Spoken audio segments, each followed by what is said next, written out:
Ahí está. Bueno, Julio, yo quería preguntar, ¿había grados de clandestinidad? Y sí, se puede decir que sí, pero no es algo que se, digamos, que se inventado orgánicamente, sino que se daba de acuerdo con la realidad. Eso, ¿ya estás grabando? Sí. Ah, bueno. Sí, sí. Claro, la respuesta sería eso, que había grados en el sentido de que se daba en la práctica de acuerdo con las necesidades. Por ejemplo, supongamos un grupo que combatía y que había efectuado un combate, supongamos, en contra de, supongamos en Tucumán, en contra de la policía o del ejército, tenía un mayor grado de clandestinidad que un grupo, supongamos, que hacía trabajo de barrio de una manera camuflada, porque supongamos en cierto momento de la lucha revolucionaria, ya te estoy hablando del año 74, por ejemplo, que estaba muy avanzada la represión, ya no se podía decir que vos eras del PRT abiertamente. Entonces, los compañeros que no luchaban en la lucha armada, sino que organizaban a la gente en los barrios a través de bibliotecas, de comedores, de actividades educativas, de postas sanitarias. Eso era muy común porque había muchos médicos dentro del PRT y enfermeros también. Entonces, era, no decían que eran del PRT por seguridad y vivían ahí en los barrios humildes, en Córdoba, por ejemplo, que yo, la mayoría de mi militancia ha sido en Córdoba, por eso yo conozco la realidad de Córdoba, pero que sería una de las mejores provincias para analizar la militancia del PRT porque era una de las más grandes, donde había miles de militantes, a diferencia de las provincias más chicas, como Catamarca, suponete, donde había un puñadito nomás de gente del PRT, ¿no? En cambio, en Córdoba había miles de militantes, de simpatizantes, de barrios organizados, etcétera, sindicatos. Entonces, ahí, en el año 74 ya, por ejemplo, cuando empezaban a matar compañeros, cuando ya existía la AAA, que en Córdoba había asumido el nombre de Comando Libertadores de América, que ha sido una creación en Córdoba ha sido una creación de un grupo de militares oficiales en actividad. Uno de ellos era Vergés, de los demás no me acuerdo los nombres, y también estaba comandado por dos oficiales de la policía que provenían del peronismo, que era Teledín, que Teledín era el padre de este que también ha sido imputado en los atentados a la AMIA, el padre de él y otro que de apellido Tisera. Esos provenían del peronismo y esos fueron los que crearon, junto con otros dos, con Vergés y otro que no me acuerdo el apellido ahí de Córdoba, con oficiales del ejército, fueron los comandantes de la represión ilegal desde un principio, o sea, desde el momento en que comenzó aproximadamente a mediados del 74, de una manera intensiva ya de secuestros y asesinatos. Aparecían compañeros que los detectaban ellos con su servicio de inteligencia, aparecían compañeros asesinados de 14, 15 balazos, o sea, de una manera cruel, ¿no? Torturados, masacrados, todas las semanas, 2 o 3 compañeros que no es que caían en combate, sino que ellos lo detectaban, generalmente de la parte legal. Por ejemplo, abogados que habían defendido presos políticos, como Curuchet, por ejemplo, que fue uno de los asesinados por la AAA. Entonces, uno tenía que tener una cierta clandestinidad en el sentido de que no tenía que decir abiertamente que era militante del PRT, sino que, bueno, tenía que decir que era un socialista, supongamos que eso sí se asumía públicamente, ¿no? Y la otra clandestinidad era ya los grupos combatientes, que eran grupos operativos directamente del Ejército Revolucionario del Pueblo, que eso sí, no se comunicaban con nadie, a nadie le decían nada de lo que eran ni de lo que no eran, has visto, pasaban por obreros, o por gente común, oficinistas, incluso profesionales también, arquitectos, ingenieros, había de todo dentro del PRT, ¿no? Bien, don Julio, ahí usted decía que no se podía decir abiertamente que era del PRT. ¿Eso ha sido así desde el momento cero? No, he tenido etapas, yo no estuve del principio del PRT. Yo soy un militante tardío del PRT porque en realidad mi origen ha sido una familia peronista y que en realidad yo me empiezo a politizar recién a los 20, 21 años. Busco la politización, no me contenía el peronismo de esa época, a pesar que toda mi familia era peronista, y que yo mismo me sentía peronista en muchos aspectos porque era católico y sigo siendo, siempre he sido cristiano, y siempre mi móvil para la lucha ha sido que la comunidad cristiana era socialista. O comunista, si le quieres llamar así, incluso porque era mucho más avanzada que cualquier socialismo que nosotros podemos conocer ahora. Me refiero a la primera comunidad cristiana después de que Jesús muere, resucita y se va de la parte física, digamos.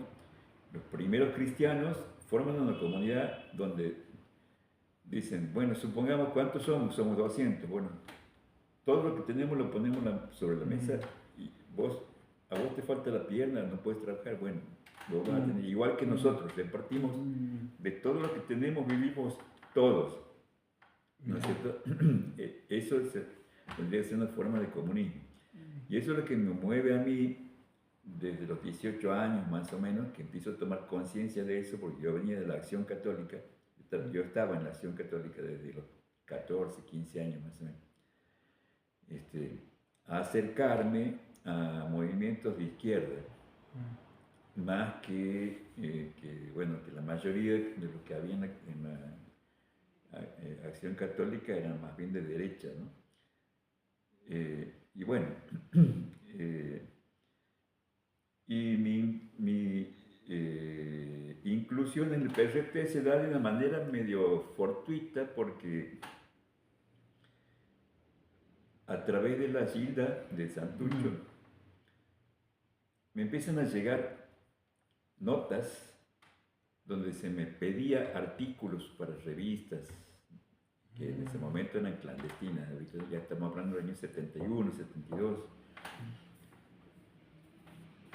En ese momento yo tenía un negocio de discos en el centro de Santiago,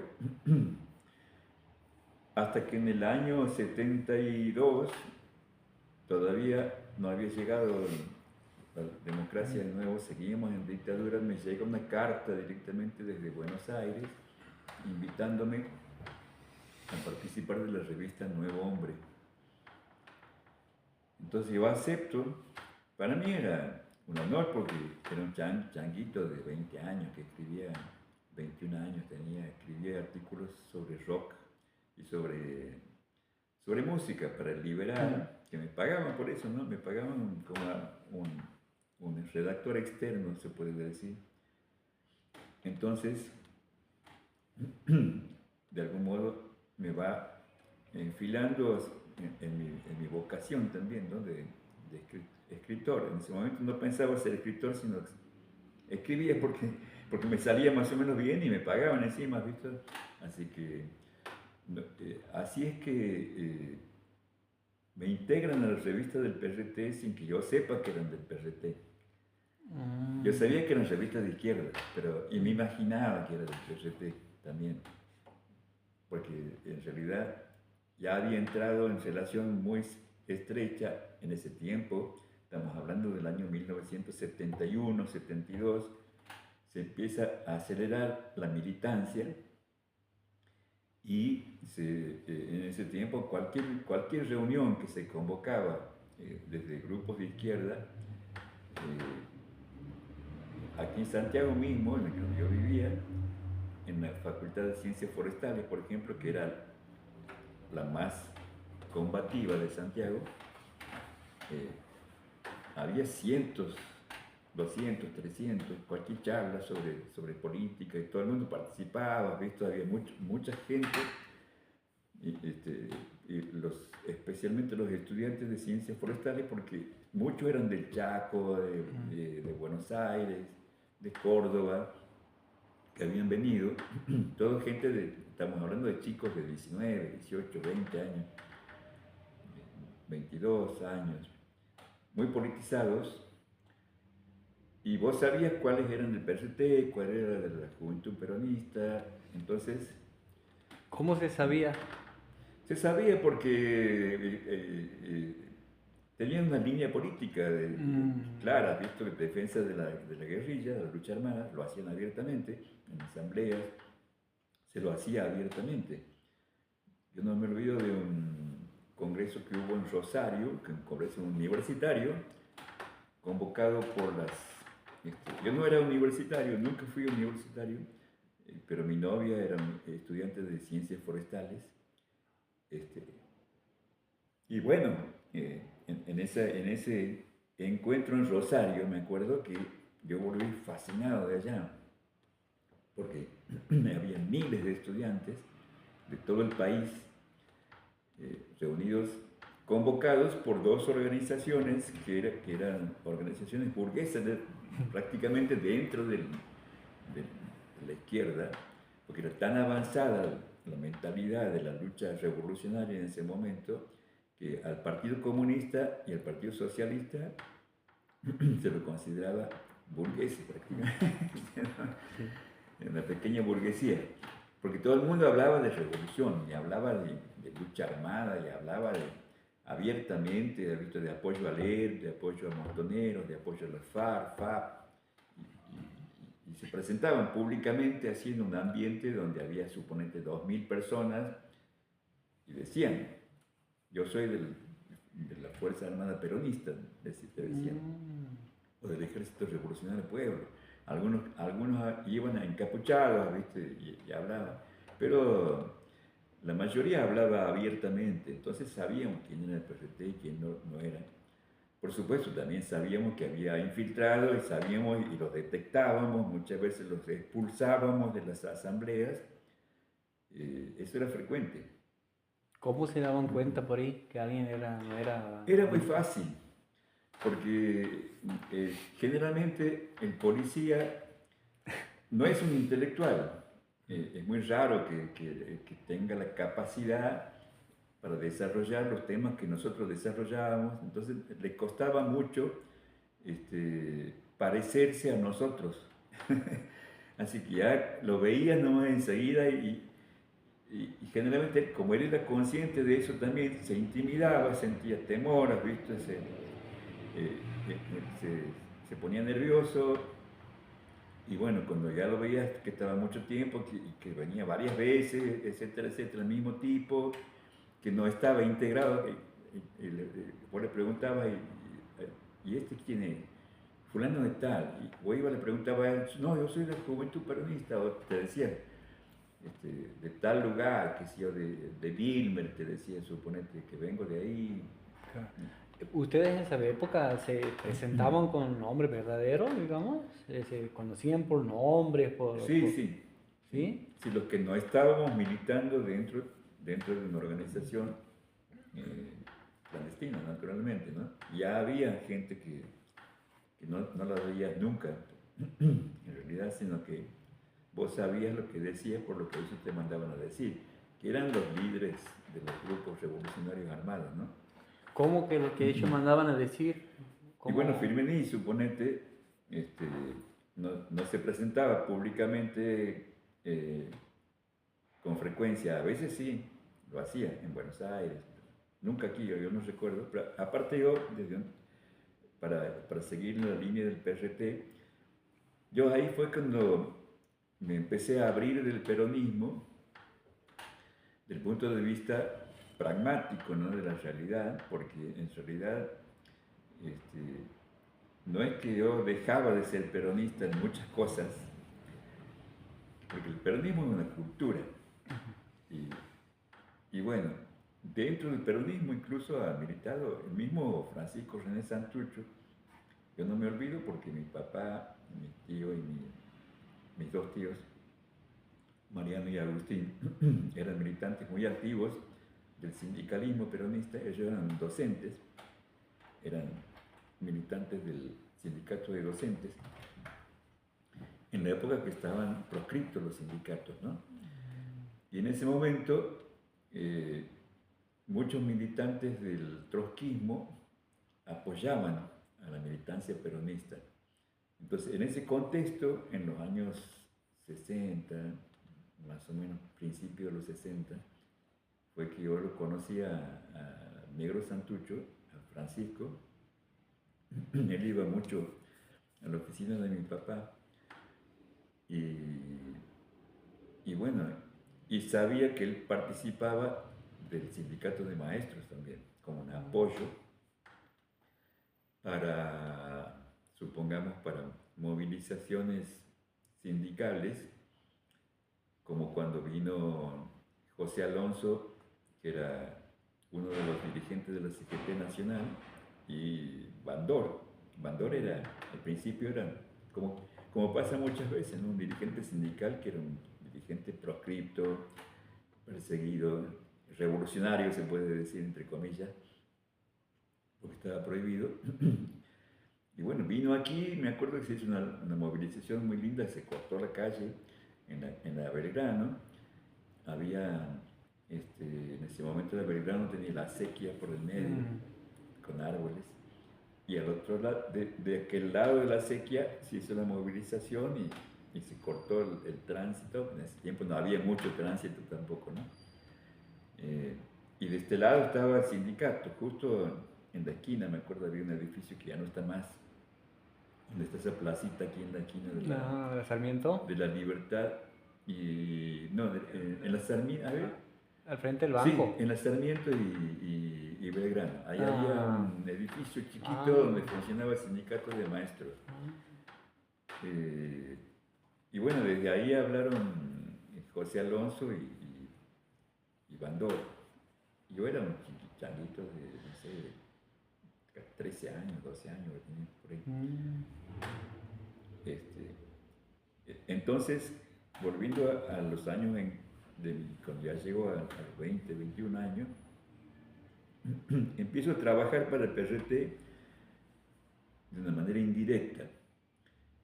Y también en ese momento había presos políticos y me invitan no es que me invitan, sino que empezamos a entrar naturalmente en la marea de estudiantes.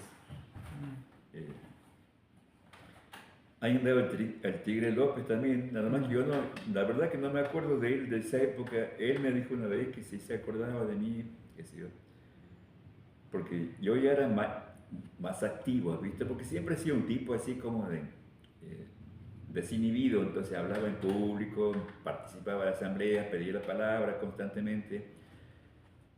Y por eso debe haber sido también que las madres y padres de presos me elegían para representar a la Asociación de Familiares de Presos Políticos. Me mandaban a Buenos Aires, en asambleas que se hacían a nivel nacional, porque en esa época ya había muchos presos políticos, algunos estaban en Rawson, la mayoría eran del PRT y del peronismo, ¿no? Estaba Tosco preso ya también. Entonces, nosotros habíamos llegado a hacer un movimiento muy fuerte políticamente también, los familiares y los jóvenes que los apoyábamos desinteresadamente, ¿no? O sea, yo no ganaba nada con participar en eso, pero era lo que yo sentía que tenía que hacer que realmente estaba haciendo lo que no hacían ya los burócratas peronistas. Pues yo los conocía muy bien porque eran todos amigos de mi familia, ¿viste? Y todos andaban por detrás de que lo elijan diputado, concejal, era lo único que les interesaba, ¿viste? Como una carrera, digamos, Claro, carrera política. como un abogado que quiere ser Juez y sí, así, sí. para ganar plata, o un médico que quiere poner un sanatorio para ganar plata, Claro. no un médico que quiere Curar realmente. sí. Entonces, y por eso a mí me invitaron a participar a principios del 73 ya, de Montoneros. Incluso me invitaron por casualidad, se puede decir, porque un amigo que yo ni sabía que estaba en Montoneros, porteño, me invitó a que pase un par de semanas, no me acuerdo, 15 días, algo así. Estuve en la casa de él en Buenos Aires, en las vacaciones, ¿no? Y me invitó a una reunión porque él había sido montonero. Ahí fue que me confesó que era montonero, y yo participé de 2 reuniones con ellos, reuniones de las células de mi amigo, no de la conducción ni nada de eso, sino que de gente de base, digamos. Y él me invitó después a participar, y yo le dije que no me parecía, que sí, los respetaba, pero que, porque ellos, yo le hice la pregunta incluso a la célula, en esa época era, eso, vos no sé si estás al tanto o no, pero se cambió la cantidad de militantes que podían participar en las células. Porque antes las células eran amplias, una célula podían ser 10 personas, por decirlo. Sí. Eran las células revolucionarias, de tanto el PRT como de Montoneros. Entonces las células que me invitaron a mí eran como 6 o 7 personas, entre chicas y muchachos. Y se leían a Mao Zedong. Entonces, cuando llegó el momento de los intercambios ya verbales, después de haber leído un capítulo o algo así de Mao Zedong, que no me acuerdo cuál era, siempre relacionado con la guerrilla, ¿no? Con la lucha armada, con la guerra revolucionaria, yo les pregunté si ellos eran marxistas o eran peronistas. ¿Viste? Porque hay una diferencia. Entonces, ahí el compañero que era responsable me respondió: nosotros somos marxistas. Y entonces yo le dije: bueno, pero Perón no es marxista. Ni quiere serlo tampoco. Y a esta altura no va a cambiar, porque Perón ya era... Entrado en edad ya en ese momento tenía como 80 años, así que cuando volvió. Y un poco menos, creo que 78, por ahí. Entonces Chango me contesta hacia el toque: no, nosotros a Perón lo respetamos como líder nada más, dice, porque él es el que tiene la manija, y nosotros le decimos todo que sí, y después hacemos lo que queremos nosotros somos marxistas, el viejo está ahí.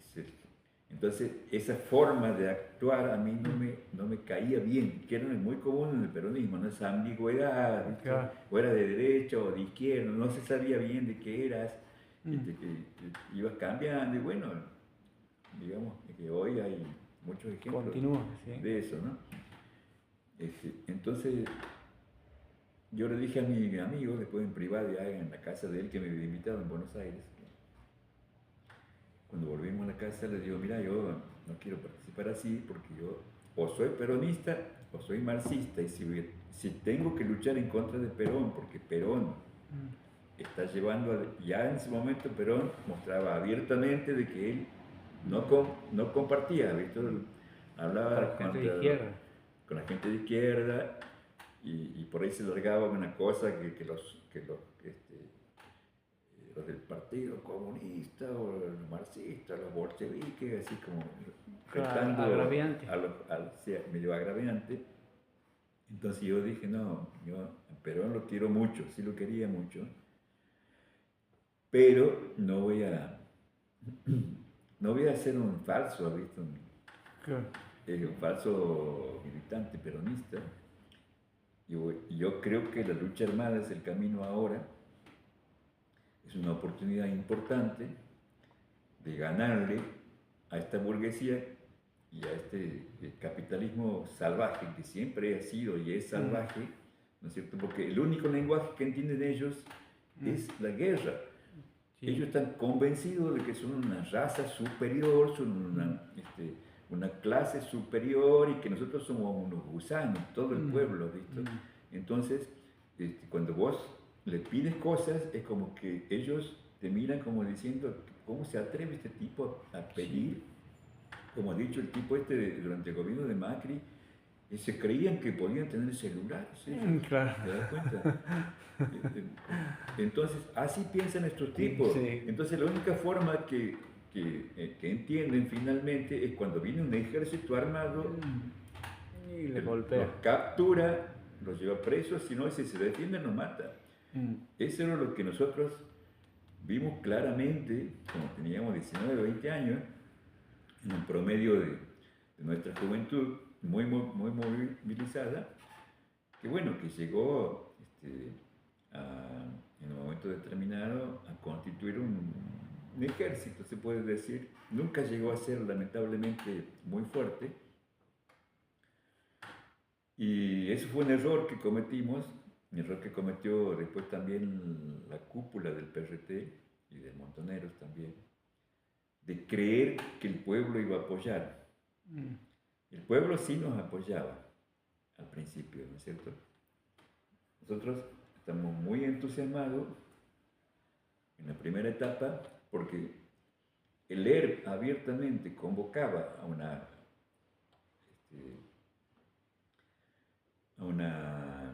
movilización, supongamos como fue el 21 de septiembre de 1973 en Córdoba. ¿Es el cordobazo o...? No, no, en el 73 no, en no. el 69 es el cordobazo. ¿Qué pasó en el 73? En el 73 se convoca a una movilización en repudio al golpe militar de Chile, que había sido el 11 de septiembre, de 1973. Don Julio, en esa reunión, perdón, y que usted va a Montonero, ¿también se manejaba algún criterio de clandestinidad? ¿O usted decía, yo soy Julio tal? No, sí, un criterio, digamos así, medio leve, no más de clandestinidad.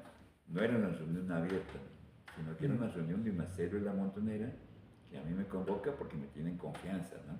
Es una etapa inicial de la lucha revolucionaria. ¿Esto año 73, perdone? ¿Me decía? Eso en enero de 73 me pasó eso. O sea, ya se sabía que iba a haber elecciones. En marzo de 73 hubo elecciones. ¿Y cómo, por ejemplo, cómo se manejaba esa clandestinidad? ¿Cuáles eran los recaudos que tenían ustedes en esa reunión con Montonero? Que se presentaban, si decían los nombres. Sí, yo no me acuerdo si me preguntaron el nombre, ¿no? Creo que me presentó como amigo santiagueño, chango, no sé siquiera si dije mi nombre, Julio, habré dicho, no, pero era así muy relajada, ¿no? O sea, no era, porque se sabía que si alguien que era un compañero de confianza te llevaba a una reunión, era porque vos eras un compañero de confianza también. Pero eso ya, yo vendría a entrar ahí en ese momento en una tercera generación más o menos de clandestinidad o de semi-clandestinidad que empezó en el 55. En 1955, después del derrocamiento de Perón, después de los fusilamientos de 1956, cuando se ve que los que venían en ese momento venían con mucha maldad, ¿visto? Con mucha perversidad a exterminar, ya venían a exterminar. Entonces, fue cuando los asesinaron, los fusilaron sin juicio a Valle, a los militares peronistas y a otros compañeros peronistas en el año 1956.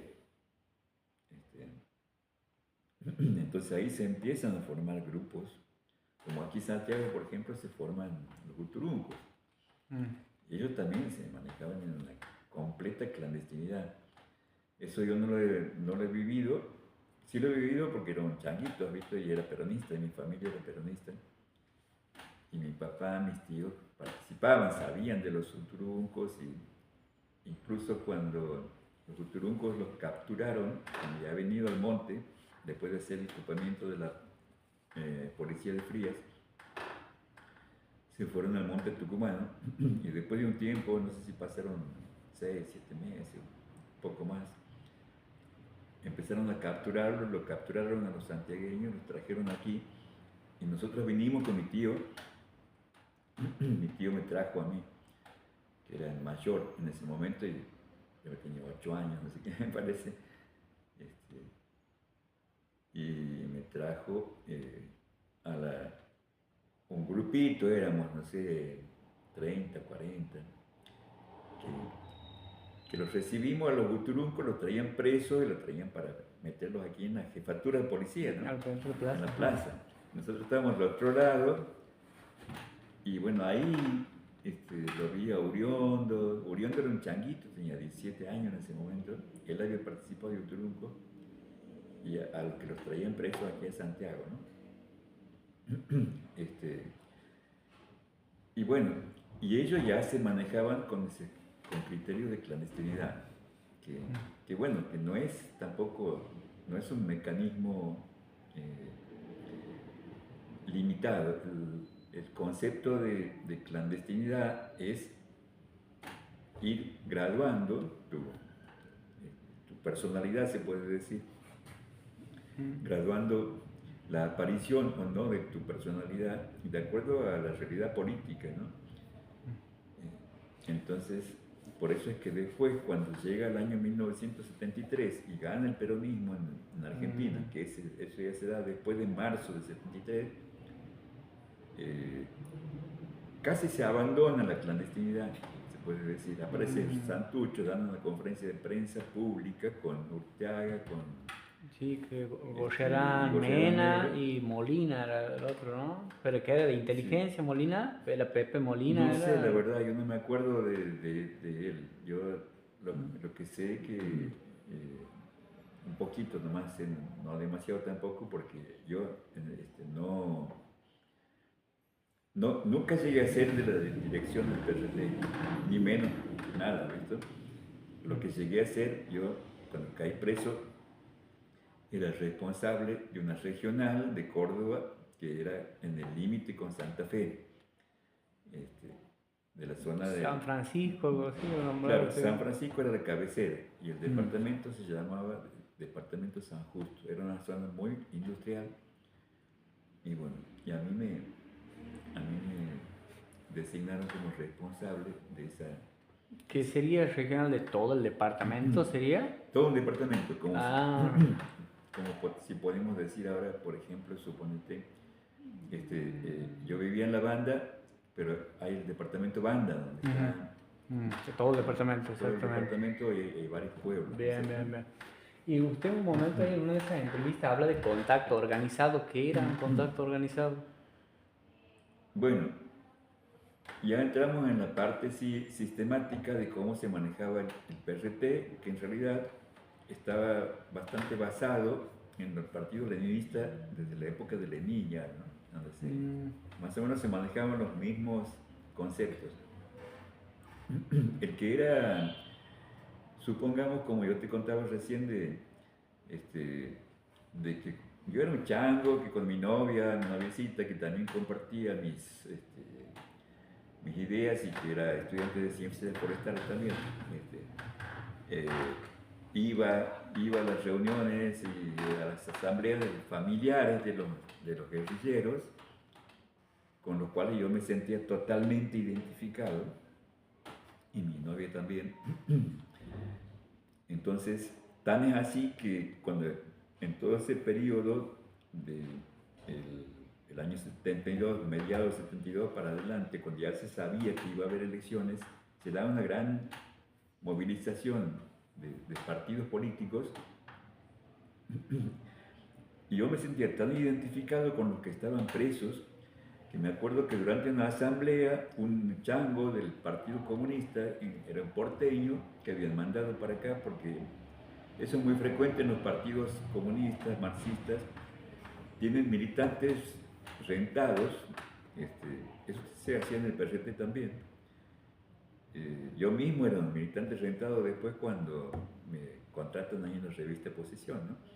En El Mundo. El sueldo que me pagaban, bueno, era como un diario burgués también, pero yo era, no solamente implicaba que yo iba a escribir, iba a armar revistas y todo ese tipo de cosas, sino que también que era un militante del PRT que podía hacer otras cosas también. Claro. ¿Listos? Y bueno, pero volviendo al tema de que en ese momento cuando...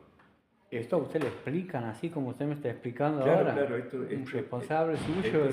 Sí, siempre eran reuniones y a vos te decían, bueno, mira, nosotros hacemos esto, así. Te explicaban todo. Pero todavía yo no había llegado a eso. Volvamos al momento en que estaba en la comisión de familiares de Santiago del Estero, donde estaba la madre de Santillán, la madre y el padre. Santillán de la banda, de Irurson, la madre del Colorado Irurson, la madre de Geribaldi y el padre estaban. Generalmente eran matrimonios que bien avenidos, que iban a las reuniones.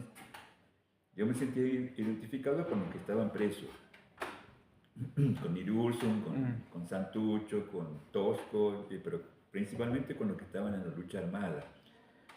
Entonces, especialmente con los del PRT, yo me iba acercando mucho más a ellos porque me daba cuenta que era el partido que tenía más ética. Yo siempre he tenido una actitud, creo que la mayoría de los militantes del PRT se han distinguido por eso, por una ética muy firme.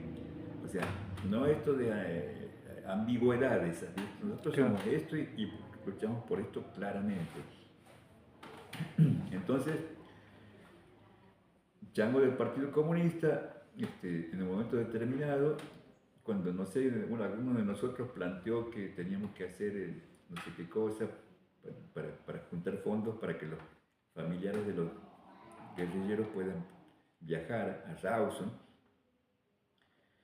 Y él dijo, bueno, pidió la palabra y habló en contra y dijo, ¿cómo puede ser? Dice, pero nosotros tenemos que distinguir lo que es política, dijo él, política socialista por el comunismo, por el socialismo, y no defender a delincuentes, porque lo que ellos hacen es algo que es propio de delincuentes. Ellos atacan cuarteles, roban bancos, todo eso dijo. Yo no le contesté nada en ese momento, pero cuando salimos a la puerta, en el momento que íbamos, era una puerta chiquita, me acuerdo, era allá en la calle 25 de Mayo, era una casa, no sé qué había ahí, no me acuerdo, creo que era el colegio bioquímico ahora. Y el tipo era un tipo alto, me acuerdo, éramos todos, yo tenía en ese momento 21 años tenía, y el chango más o menos 22, por ahí. Lo increpé y le empecé le dije que era un contrarrevolucionario. Y bueno, siempre es una cosa histórica, ¿no? Porque yo venía del peronismo y siempre el comunismo, me acuerdo que para nosotros el Partido Comunista nos había parecido contrarrevolucionario, más que revolucionario. Y me acuerdo que el tipo me trató mal y me dijo, como que me insultó, y yo le pegué una piña aquí aquí en la mandíbula, que era alto, ¿viste? Para arriba así. Y bueno, y él me empujó, me acuerdo, y ahí nos separaron. Tanto era la pasión y la identificación que yo sentía con los movimientos revolucionarios armados, ¿no? Entonces, ahí es que empieza mi relación con el PRT, sin saberlo yo todavía, porque nadie me había dicho abiertamente que me quería integrar. Bien. Hasta que Mario Geribaldi, uno de los chicos que en ese momento formaba parte de la asociación, porque estaba el hermano preso, dos hermanos presos tenía en ese momento, él me parece, no me acuerdo bien si eran dos, no, era un hermano preso y estaba Chala Di Chiara también creo, que era un chango que era amigo de él, compañero del bachillerato humanista, algo así. Y bueno, él un día me invita, yo ya sabía que ellos eran de PRT, por supuesto, que él me invita a formar parte de una célula. Y ahí entro en la primera célula, que es ya en noviembre, por ahí del octubre, noviembre del 72. Después de Trelew. Después de Trelew.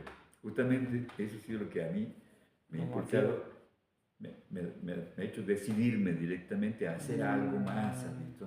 No solamente esto de andar movilizando por la calle y para que nadie te escuche y encima la gente te mira como diciendo, estos locos, subversivos, ¿qué quieren? Etcétera. Aunque en ese tiempo éramos muchos y después cuando la cosa se puso dura y empezaron a matar gente, ya vos convocabas una movilización y no iba nadie, iban 20, 30 personas. ¿En ese tiempo ya se decía subversivo o extremista o es un lenguaje que después lo impone? Sí, ellos lo empiezan a utilizar los militares, yo creo que desde la época de las primeras organizaciones armadas, a partir, por ejemplo, de cuando aparecen este grupo que intenta hacer un foco guerrillero en Salta. El EGP, de Massetti. Claro, el Ejército Guerrillero del Pueblo, de Massetti. Sí. Ahí empiezan ya con esa terminología. Claro, porque es una terminología, porque ya ellos estaban recibiendo cursos en la Escuela de las Américas, que era una central militar del Pentágono. Creo que estaba en Panamá, no me acuerdo bien. Sí, me parece que sí. Donde los militares, cuando ya llegaban al grado de capitán, los oficiales, por ejemplo, y suboficiales también, hacían cursos. Entonces ellos ya estaban en la guerra de Vietnam. Los mismos métodos que los norteamericanos aplicaban en la guerra de Vietnam, y lo que aplicaban los franceses, aplicaban en la guerra contra los revolucionarios de Argelia, se los enseñaban a los militares. Y la terminología es la misma. El revolucionario, el patriota, el que luchaba por la independencia de su patria, era subversivo, era antinacional, supuestamente, para la mentalidad de ellos, porque ellos tenían la mentalidad de una nación subordinada al imperialismo norteamericano en ese momento, ¿no? Bien. ¿No Julio quiere que pare para buscar agüita, algo de eso? Bueno, puede ser. Hacemos una pausita ahí. Podemos hacer una pausa. No quiero agua, pero ¿Qué quiere? No, pero podemos parar nada más que para descansar la garganta.